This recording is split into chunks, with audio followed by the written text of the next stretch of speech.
അവിടെയും ഞാനിരിക്കാം. തീർച്ചയായിട്ടും തെളിയിക്കപ്പെടുകയാണ്. ഈ പ്രോഗ്രാം ഈ നിമിഷ എന്ന കുട്ടി കേൾക്കുമെങ്കിൽ കേൾക്കട്ടെ എന്നാണ് എന്റെ പ്രാർത്ഥന. അല്ല, എന്റെ ആഗ്രഹം അതെ, ഞാൻ പറയുന്നു, ഏത് കാരണത്താലാണ് ഈ കുട്ടി ഇപ്പൊ ഈ അമ്മയിൽ നിന്ന് അകന്നു നിൽക്കുന്നതെങ്കിൽ ഇസ്ലാം ആ കുട്ടിയോട് പറയുന്നു, ഞാൻ വ്യക്തി എന്ന നിൽക്കും, മുസ്ലിം എന്ന നിൽക്കും, മനുഷ്യൻ എന്ന നിൽക്കും, ആ കുട്ടിയോട് പറഞ്ഞു, ഈ അമ്മയെ കണ്ണീര് കുടിപ്പിക്കരുത്. ആ കുട്ടി ദൈവത്തോട് സ്നേഹമുള്ളവളാണെങ്കിൽ, ഭർത്താവിനോട് സ്നേഹമുള്ളവനാണെങ്കിൽ, ഈ അമ്മയുടെ കണ്ണീരിന് മൂല്യം കൽപ്പിച്ചുകൊണ്ട് ആ കുട്ടി ഉടനെ തിരിച്ചു വന്നില്ല എങ്കിൽ അവൾ ഒരു ഇസ്ലാമിനെ ഉൾക്കൊണ്ടിട്ടില്ല എന്നാണ് ഞാൻ വിശ്വസിക്കുന്നത്. തീർച്ചയായിട്ടും അവൾ ഇസ്ലാമിനെ പഠിച്ചിട്ടില്ല, അല്ലെങ്കിൽ അതിന് അവൻ തടസ്സമാണെങ്കിൽ അവൻ തീവ്രവാദിയാണ്. കാരണം ഈ നിലയിലും എന്റെ മോളെ ഞാൻ സ്വീകരിക്കുമെന്ന് പറഞ്ഞ ഒരു അമ്മയെ വലാ തക്കുല്ലഹുമ ഉഫിൻ, ഖുറാനി അമ്മയെ പറ്റി പറയുന്ന ഒരു വാക്കുണ്ടല്ലോ. എവിടെയാണ് സ്വർഗം? സ്വർഗം മാതാവിന്റെ കാൽച്ചുവട്ടിലാണ്. പൂച്ചയെ, ഗർഭിണിയായ പൂച്ചയെ നബിയുടെ ചില അനുയായികള് വടിയെടുത്ത് അടിക്കാൻ പോയപ്പോ പ്രവാചകൻ പറഞ്ഞൊരു വാക്കുണ്ട്, പൂച്ചയെ തല്ലല്ലേ എന്നല്ല, അമ്മയെ തല്ലല്ലേ. ഇവിടെ പ്രശ്നം ഇതിനെ തെറ്റായി മനസ്സിലാക്കിയ തീവ്രവാദികളാണ്. ലൈംഗിക തീവ്രവാദികളില്ലേ? ലൈംഗികതയാണോ പ്രശ്നം? അവൻ സ്വന്തം മകളെ പോലും തിരിച്ചറിയാത്ത തീവ്രവാദിയെയാണ് നമ്മൾ ആലുവയിൽ കാണുന്നത്. അതുകൊണ്ട് തീവ്രവാദിയെയും മതവിശ്വാസിയെയും നിങ്ങൾ തിരിച്ചറിയണം. ഞാൻ അതുകൊണ്ട് നിമിഷയോട് പറയുന്നു, മോളെ, ഈ അമ്മയുടെ വാക്കിന് വില കൽപ്പിച്ചുകൊണ്ട് നീ മതം മാറിയിട്ടുണ്ടെങ്കിൽ, ഇനി അതല്ല ഈ പറയുന്ന ഭീഷണിയാണെങ്കിൽ, എന്തിന് അവനെ സമൂഹത്തിന്റെ മുമ്പിൽ തുറന്നു കാണിക്കണം. നമ്മൾ ഒന്നടങ്കം, ഞാൻ ഈ അമ്മയെ അങ്ങേയറ്റം ബഹുമാനിക്കുന്നു. കാരണം ഇതൊരു സാമുദായികവൽക്കരിക്കാൻ ഇവിടെ പലരും ശ്രമിക്കുമ്പോഴും കാരണം എന്താണെന്നറിയാം, ഇപ്പൊ കേരളത്തിൽ തന്നെ ഈ പ്രശ്നം, അതായത് പോലീസ് അധികാരികളും ഒക്കെ ഈ മാഡത്തിനെ ഡീൽ ചെയ്ത രീതി എനിക്ക് കേട്ടിട്ട് അത്ഭുതമുള്ളതാണ്. തീർച്ചയായിട്ടും ഈ അമ്മയുടെ വാക്കുകൾ ശ്രദ്ധിക്കുമ്പോഴായിരിക്കും പല അമ്മമാരും ഇനി പെൺകുട്ടികളെ ശ്രദ്ധിക്കാൻ പോകുന്നത്. ഞാൻ പ്രവാചകനൊന്ന് ഉദ്ധരിച്ചോട്ടെ. പ്രവാചകന്റെ പത്നി ആയിഷ റളിയല്ലാഹു അൻഹ, അവരുടെ അനുജത്തി ഇസ്ലാമിലേക്ക് വന്നു. എന്നിട്ട് പ്രവാചകന്റെ അടുത്ത് വന്ന് ചോദിക്കുന്നുണ്ട്, എന്റെ മാതാവ് ഇസ്ലാം ആയിട്ടില്ല, ഞാൻ എന്റെ മാതാവിനെ പരിചരിച്ചോട്ടെ. നബി പറഞ്ഞ മറുപടി എന്താണെന്നറിയോ? വേറെ ആരെയും നീ പരിചരിക്കുക? എന്റെ മകൾ ഇന്നും എന്നെ വെറുത്തിട്ടില്ല, അത് മനസ്സിലാക്കുക. എന്റെ മകൾക്ക് ഒരാളിന്റെ വായിൽ നിന്ന് പോലും ദോഷം ചെന്ന് ചേരരുത്. ഞാൻ ഇന്നും എന്റെ മകളെ സ്നേഹിക്കുന്നു. അവക്ക് എന്റെ അടുക്കൽ എത്തപ്പെടാൻ പറ്റുന്നില്ലെങ്കിലും തീർച്ചയായിട്ടും അവളും അവിടെ ഇരുന്ന് എന്നെ സ്നേഹിക്കുന്നുണ്ട്. അതുകൊണ്ടാണ് എനിക്കിന്ന് ഇവിടെ വന്നിരിക്കാൻ ധൈര്യം കിട്ടുന്നത്. തീർച്ചയായും ഞാൻ ഈ അമ്മയുടെ പ്രതീക്ഷയോടൊപ്പമാണ്. അത് പൂവണിയും നമ്മൾ എല്ലാവരും ആത്മാർത്ഥമായി ഞാനും പ്രാർത്ഥിക്കുകയാണ്. ഇവിടെ രാമരാജ്യം എന്റെ സ്വപ്നമാണെന്ന് പറഞ്ഞ ഗാന്ധിജി, ഖലീഫ ഉമർ എന്റെ സ്വപ്നമാണെന്ന് പറഞ്ഞ ഗാന്ധിജി പഠിച്ച ഖലീഫ IS-ന്റെ ഖലീഫയല്ല. ഗാന്ധിജി പഠിച്ച രാമൻ സംഘപരിവാറിന്റെ രാമനല്ല. ഹനുമാനോട് നീ വനവാസം കഴിഞ്ഞ് പോരുമ്പോ അവസാനത്തെ അടുപ്പിലെ അവസാനത്തെ തീനാളവും കിടത്തണം, ഒരു പ്രാണി പോലും ജീവൻ ചുട്ടരിക്കപ്പെടരുത് എന്നാഗ്രഹിച്ച. അല്ല, യഥാർത്ഥത്തില് പൊളിറ്റിക്സിനെ പോലും ഒരു സ്പിരിച്വലൈസ് ചെയ്യണമെന്ന് പഠിപ്പിച്ച ഗാന്ധിജിക്ക് മറ്റൊരു ലക്ഷ്യം ഉണ്ടായിരുന്നു. അതായത് ഒരു മതവിശ്വാസത്തിന്റെ പരിശുദ്ധി രാഷ്ട്രീയത്തിലേക്ക് ഇമ്പോർട്ട് ചെയ്താൽ രാഷ്ട്രീയത്തിന് കുറച്ച് മാറ്റം ഉണ്ടാവും.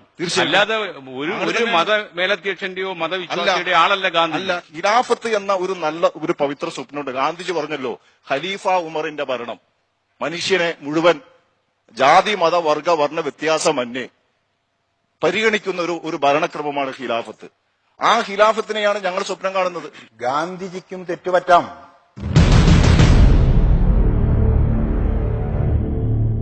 ഞാൻ ഈ അമ്മയുടെ കൂടെ വീണ്ടും ചേർന്ന് നിൽക്കാൻ ആഗ്രഹിക്കുകയാണ്.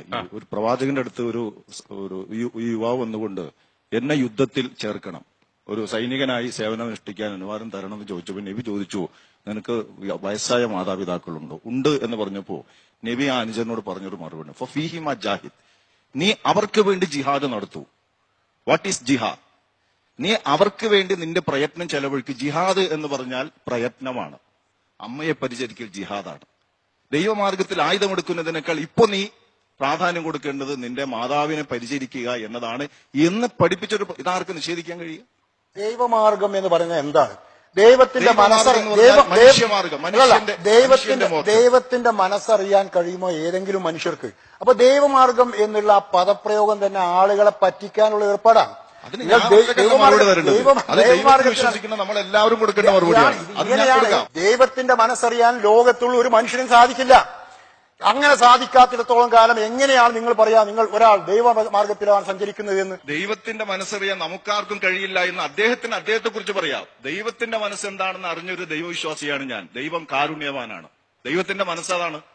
ഖുർആൻ പഠിപ്പിച്ച ദൈവത്തിന്റെ 99 നാമങ്ങളിൽ ഒന്നാമത്തെ ഗുണം അർ-റഹ്മാൻ. ഒരു അവൻ പ്രത്യേക- പരമകാരുണ്യകനാണ്. ഒരു പ്രത്യേക വിഷയത്തിൽ എന്നെ ഒരു പറയാൻ പ്രത്യേക അനുവദിക്കണം. വിഷയത്തിൽ ദൈവത്തിന്റെ മനസ്സ് എങ്ങനെയാണ് നിങ്ങൾ മനസ്സിലാക്കുന്നത്? ദൈവത്തിന്റെ മനസ്സ് അതായത് ദൈവം നമ്മളോട് പറഞ്ഞു അതായത് ആരാണ് എന്ന് ദൈവം മനുഷ്യനെ പഠിപ്പിച്ചു. അതായത് കേരളത്തിൽ നിന്ന് ഏതാനും യുവതികളെ ചില ആളുകൾ മതം മാറ്റി കൊണ്ടുപോകുന്നു. അങ്ങനെ കൊണ്ടുപോകേണ്ടത് ദൈവത്തിന്റെ അഭീഷ്ടമനുസരിച്ചാണ് എന്ന് നിങ്ങൾ എങ്ങനെയാ പറയുക? അങ്ങനെ ആര് പറഞ്ഞു ഇവിടെ? ദൈവത്തിന്റെ മനസ്സറിയാ എങ്ങനെയാ പറഞ്ഞു? നിങ്ങൾ ദൈവത്തിന്റെ ദൈവത്തിന്റെ മനസ്സാണെന്ന് പറഞ്ഞു. യഥാർത്ഥത്തിൽ അദ്ദേഹത്തിന്റെ ദൈവവിരോധവും മതവിരോധവുമാണ് അദ്ദേഹം ഇപ്പൊ ഇവിടെ യഥാർത്ഥത്തിൽ ഉപയോഗിക്കുന്നത്. കാരണം അതെ, തീർച്ചയായിട്ടും അത് ഈ ഒരു ചർച്ചയിൽ അത് കൊണ്ടുവരും. ഞാൻ പറഞ്ഞത് ആ മകളെ നമുക്ക് ട്രീറ്റ് ചെയ്യാൻ ഇസ്ലാമിനെ തന്നെ പ്രയോഗിക്കണം എന്നുള്ളതാണ്. അതാണ് ഞാൻ പറയുന്നത്. ആ മകൾ ആദർശ പരിവർത്തനം നടത്തിയാണ് അങ്ങോട്ട് പോയതെങ്കിൽ ആ കുട്ടി ചെയ്യേണ്ടത് എന്താ?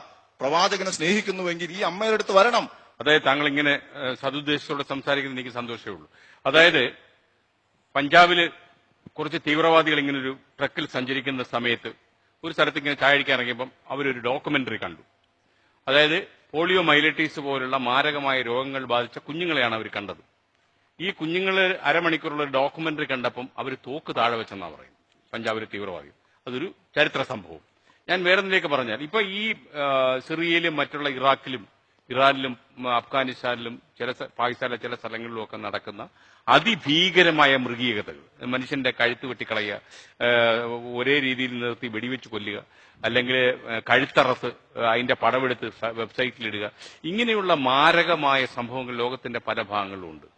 ഇങ്ങനെയുള്ള വീഡിയോകൾ അതായത് ചാനലുകൾ സംപ്രേഷണം ചെയ്യാൻ തീരുമാനിക്കും. ഇപ്പോഴത്തെ ഒരു നിയമത്തിൽ ചാനൽ അത് സംപ്രേഷണം ചെയ്യാൻ പാടില്ല. ഇത്രയും വയലൻസ് ചിത്രീകരിച്ച് ജനങ്ങളെ തെറ്റിദ്ധരിക്കാൻ പാടില്ല. ഈ തീവ്രവാദികൾ ഈ ഒഴുക്കുന്ന ചോരപ്പുഴയുടെ വിശദാംശങ്ങൾ നമ്മുടെ സമൂഹത്തിലെ ആളുകളെ ചാനലുകൾ വഴിയും മറ്റുള്ള മാധ്യമങ്ങൾ വഴിയും കാണിച്ചു കൊടുക്കണം എന്ന എന്റെ അഭിപ്രായം. കാരണം ഇത് കാണിച്ചു കൊടുക്കുമ്പോൾ യഥാർത്ഥത്തിൽ ഇത്രയും ചോരപ്പുഴ ഒഴുക്കാനാണോ ഞാൻ സിറിയയിലേക്ക് പോകുന്നത് എന്ന് ഓരോ മലയാളിയും ചിന്തിക്കാൻ ഇങ്ങോട്ട് പോകാൻ തയ്യാറാകുന്ന, അത് ചിലപ്പോൾ നമ്മുടെ ജനസംഖ്യയുടെ ഒരു ചെറിയ പക്ഷമാണെങ്കിൽ പോലും ആ ഒരു പക്ഷം ഉയർത്തുന്ന ഒരു അപകടം ഉണ്ടല്ലോ. തീർച്ചയായിട്ടും നിങ്ങൾ അതിനോട് യോജിക്കൂ? ഈ വീഡിയോ അവരെ പിന്തിരിപ്പിക്കാൻ ഉപകാരപ്പെടുമെങ്കിൽ അത് പ്രചരിപ്പിക്കണം.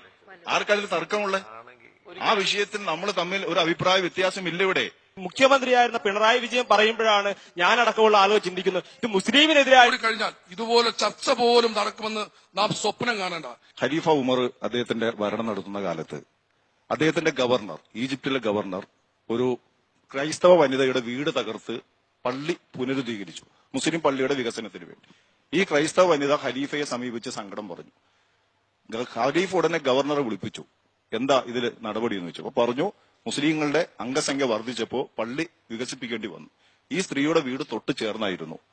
വിലക്ക് ചോദിച്ചു തന്നില്ല. ഇരട്ടി മൂല്യം തരാമെന്ന് പറഞ്ഞു, തന്നില്ല. അപ്പോൾ നമുക്ക് വികസനത്തിന് വേണ്ടി എടുക്കേണ്ടി വന്നു. ഇപ്പോഴും അവരുടെ വീടിന് ഇരട്ടി മൂല്യം കൊടുക്കാൻ പൊതു ഖജനാവിൽ പണം മാറ്റിവെച്ചിട്ടുണ്ട് എന്ന് പറഞ്ഞപ്പോ ഖലീഫ ഉമർ ഗവർണറോട് പറഞ്ഞൊരു വാക്കെന്നറിയോ? അംറബുൽ ആസെ, ഗവർണറുടെ പേരതാ, നീ ഈ ഉടനെ മടങ്ങുക, അവിടെ ചെന്ന് ആദ്യം ഈ സ്ത്രീയുടെ വീട് പൂർവാധികം ഭംഗിയോടെ പണിതു കൊടുക്കുക, പള്ളി പൊളിക്കുക. ഈ സഹോദരിയുടെ വീട് പൂർവാധികം ഭംഗിയോടെ പണിതു കൊടുത്തിട്ട് എന്നെ വന്ന് കാണൂ.